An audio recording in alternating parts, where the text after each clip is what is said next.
सगळ्यांनी नोंद करून घ्यावी, गाडी आपली भरलेली आहे. तर नमस्कार भावांनो, मी सुशांत ड्रायव्हर. आज आपली गाडी भरला हैदराबादला. तर आणि परत चलो हैदराबाद. डिझेलला कमी नसते येतं, गाडी भरली की टाके फुल करायचे दोन्ही पण. पुढे ऑटो थांबलाय त्यामुळे गाड्या अशा थांबल्यात बाजूला. या जरी गाडीच पेपर ओके असले तरी पण तो पैसे घेतोच बिनकामाचा. हे नुसता एक शिक्का मारला 1000 रुपये द्यायला लागते, त्याशिवाय गाडी सोडत नाहीत. ट्रकवाला म्हणजे पैसे खाणं असं वाटतं ऑटोवाल्यांना. नुसता 500 दे, 1000 दे. तेलंगणा बॉर्डरवर मॅडम बसलेले असतात आरटीओचे. पैसे देऊन आले पण तरी पण बॅटरी मारली तोंडावर. टायर पण चेक केली.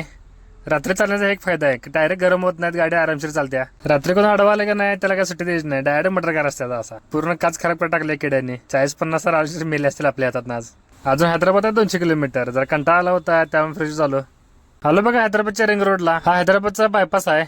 160 किलोमीटर बायपास आहे. हैदराबाद सिटीला पूर्ण गोल एडा मारून हा रिंग रोड बनलेला आहे. बायपास टोल नाक्याच रेट आहे. आपण 9 नंबरला खाली उतरलोय. पोचलो बघा डेपोत. एंट्री झाल्या. आता गाडी लावायची पार्किंगला आणि निवांत द्यायची ताणून. तर भावानं पुढचा ब्लॉग बघण्यासाठी नक्की फॉलो करून जा. लाईक करा, शेअर करा आणि कमेंट करा लागते #ड्रायव्हिंग लवर.